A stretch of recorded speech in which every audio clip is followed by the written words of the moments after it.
এক গ্রামে বাস করত মাধব নামের এক গরিব কৃষক। সে ছিল খুবই পরিশ্রমী মানুষ।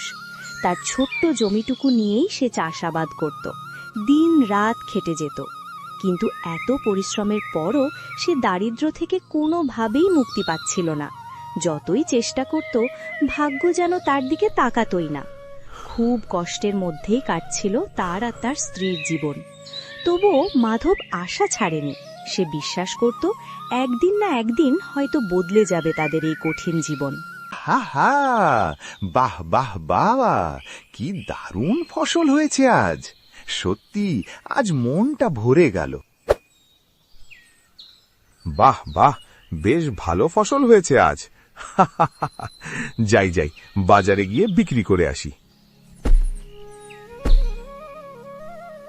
হে ঈশ্বর, সারাটা জীবন ধরে এত মেহনত করেই চলছি, তাও তাও এতটুকু সুখেরও দেখা নাই।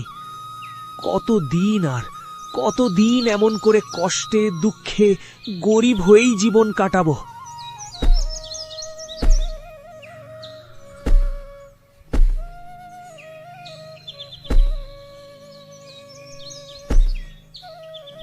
ওহে ভাই মাধব, এখনো কোদাল চালাচ্ছ?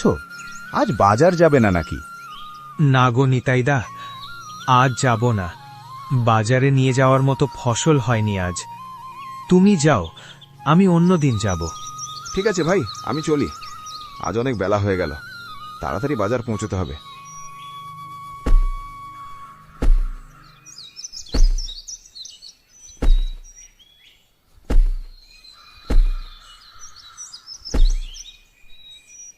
না না, এইভাবে আর না, এইভাবে চলতে পারে না। কিছু একটা করতেই হবে।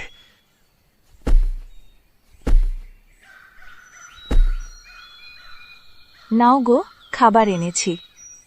দুটো খাবার পেটে দিয়ে নাও। শুধু কোদাল চালালেই হবে না, পেটেও তো কিছু দিতে হবে। খাবার খাবার মানেই তো শুধু দুটো জল ঢালা ভাত। এই দিয়ে কি হবে? এত পরিশ্রম করি, তবু আমাদের ভাগ্যে শুধু এই জল ঢালা পান্তাই জোটে। নিতাইয়ের কত বড় হারা ভারা ক্ষেত, আর আমাদের কি কখনো ভাগ্য খুলবে? আজ তো তাও এই জল ঢালা ভাত জুটেছে, কাল কি জুটবে তা ঈশ্বরই জানেন। ঘরে দানা পানি কিচ্ছু নেই আর। হ্যাঁ গো গিন্নি, সবই বুঝি।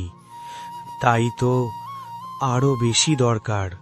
শুধু এইটুকু জমি দিয়ে হবে না।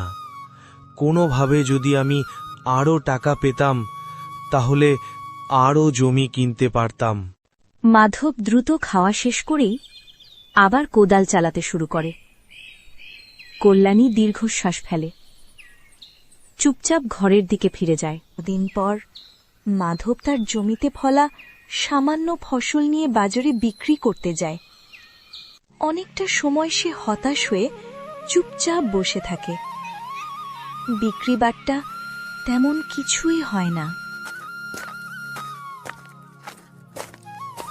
বম বম ভোলে, দে বেটা, কিছু ভিক্ষা দে। কি হে বাছা, কি হয়েছে? এত চিন্তিত কেন? আর বলবেন না বাবা, এত পরিশ্রম করি মাঠে, সেই তুলনায় ফসলই পাই না। আর বাজারে এসে একদম বিক্রি বাট্টাও হচ্ছে না। এই সামান্য আয়ে সংসারও চলে না। মনে হয় আমার ভাগ্যটাই খারাপ। ভাগ্য খারাপ নয় হে বাছা, অভাব দূর করার সুযোগ তোমার হাতের কাছেই আছে। তোমার কঠোর পরিশ্রম আর তোমার সততা দেখে আমি খুব সন্তুষ্ট হয়েছি। এই নাও। সাধু তার ঝোলা থেকে একটি চকচকে সোনালি বীজ বের করে। আস্তে করে সে কি মাধবের হাতে দিয়ে দেয়। এটি কোনো সাধারণ বীজ নয়, একে কামনার বীজ বলে। এটি তোমার জমিতে লাগাও, কিন্তু একটা কথা ভালো করে মনে রেখো, এটি এক রাতেই যে ফসল দেবে তার অর্ধেক তোমাকে দান করতে হবে। নতুবা বিপদ আসবে। একদম লোভ করো না। একটা কথা মনে রাখবে, লোভই হল ধ্বংসের কারণ। আপনার কথা আমি অক্ষরে অক্ষরে পালন করব বাবা।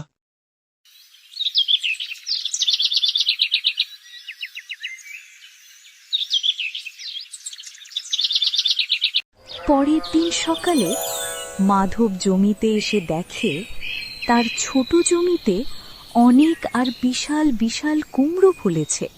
সেগুলো দেখতে প্রায় সোনার মতো। এ তো সত্যি বিশ্বাস হচ্ছে না। এটা সত্যি না স্বপ্ন?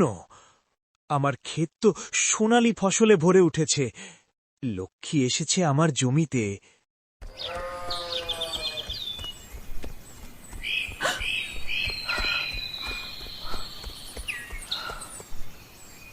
হ্যাঁ গো, সত্যি আমাদের জমিতে এত ফসল ফলেছে, দু চোখে দেখে বিশ্বাসই হচ্ছে না।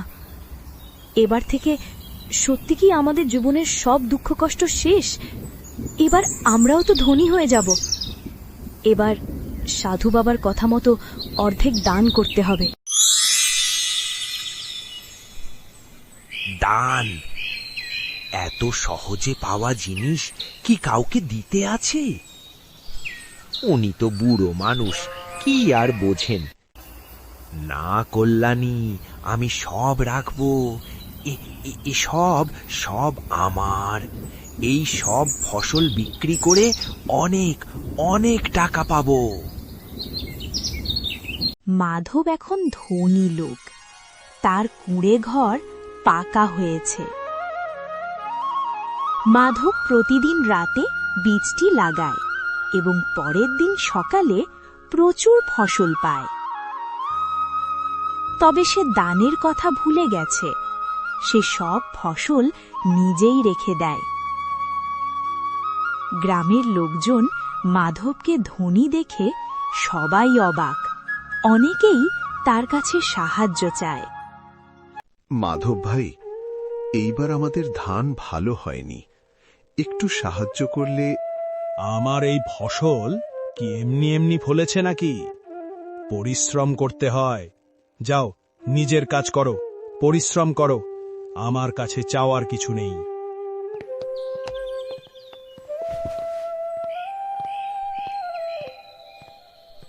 তুমি কেন এমন করছো? একসময় আমরাও তো গরিব ছিলাম, ভুলে গেছো সব? তুমি তো জানো অভাবের যন্ত্রণা। সাধু বাবার কথা ভুলে যেও না, একটু দান করো। চুপ করো, একদম চুপ করো তুমি। তোমাকে এই দান ধ্যানের চিন্তা করতে হবে না। আমার ভাগ্য, আমার ফসল, আমি সব রাখব। আমার আরো চাই, আরো আরো আরো। এইবার আমি শুধু এই জমি নয়, পুরো গ্রামের জমি কিনব।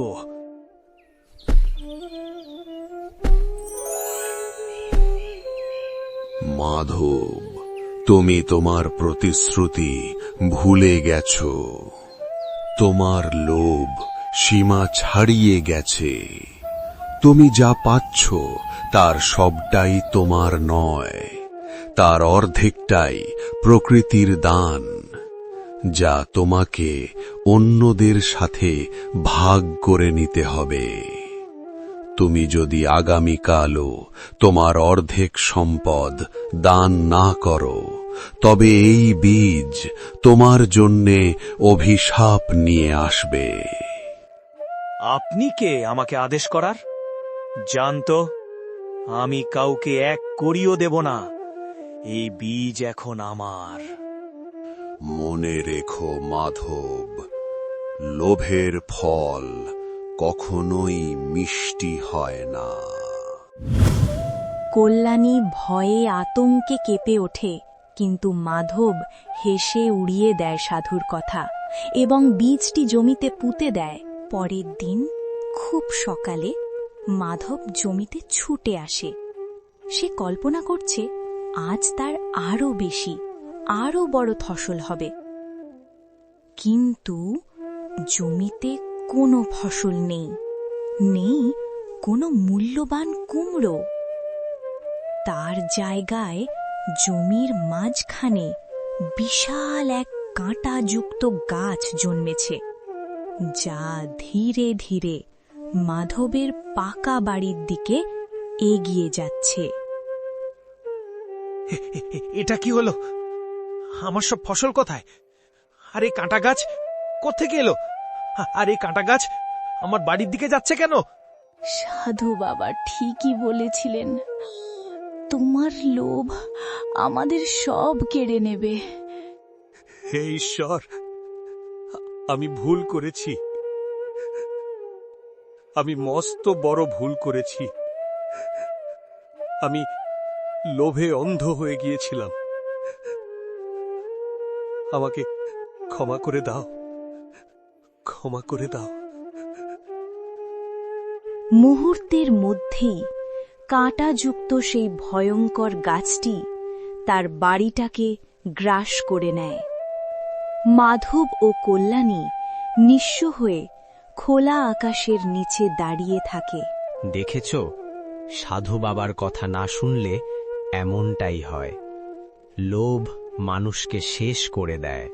কল্যাণী, আমার ভুল হয়ে গেছে।